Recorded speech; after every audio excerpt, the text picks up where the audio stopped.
दोस्तों आज इस वीडियो में हम एक कहानी लेके आए हैं जिसपे माँ दुर्गा और भस्मासुर की कहानी है। शुरू से लास्ट तक बने रहिएगा।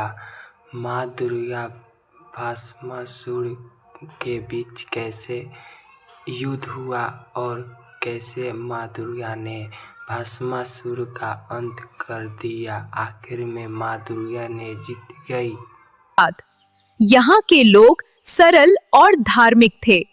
उनका हर दिन माँ के नाम से शुरू होता था। लेकिन एक दिन इस शांत जीवन में एक भयंकर संकट आ गया। महिषासुर नाम का असुर वहां आ पहुंचा। उसके अत्याचार से पूरा गांव भयभीत हो गया।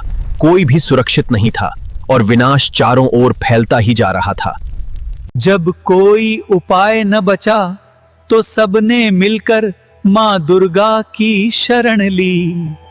भगवान कहते हैं, जो भक्त प्रेम से मुझे भाजता है मैं उसकी रक्षा करता हूँ। माँ दुर्गा स्वयं प्रकट हुई है। जब पृथ्वी पर अत्याचार बढ़ गया, हर तरफ डर और अंधेरा छा गया। अब विनाश का समय निकट आ चुका है। महिषासुर अपने घमंड में चूर था। उसे लगता था कि उसे कोई नहीं हरा सकता। वो सबसे शक्तिशाली और अमर था। देवता भी हार चुके थे और स्वर्ग से निकाल दिए गए थे। अब यहां कुछ भी शेष नहीं बचा है।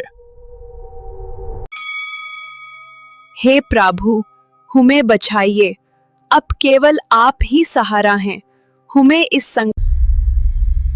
तभी तीनों देवताओं की शक्ति से जन्म हुआ मां दुर्गा का।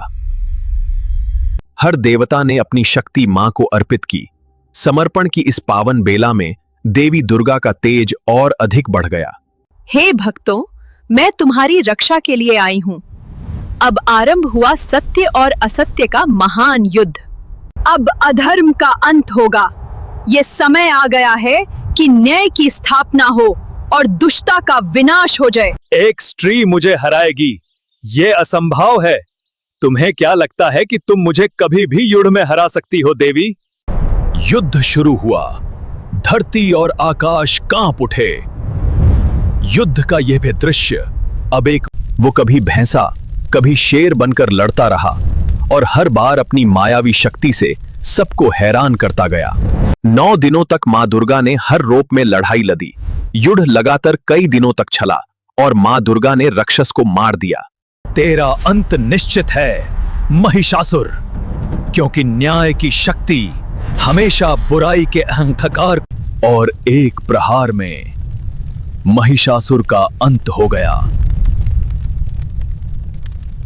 जय माता दी, जय माता दी। जब भी अधर्म बढ़ेगा मैं फिर आऊंगी।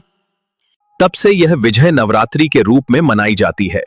हमारे भीतर का अहंकार ही असुर है और भक्ति ही शक्ति है।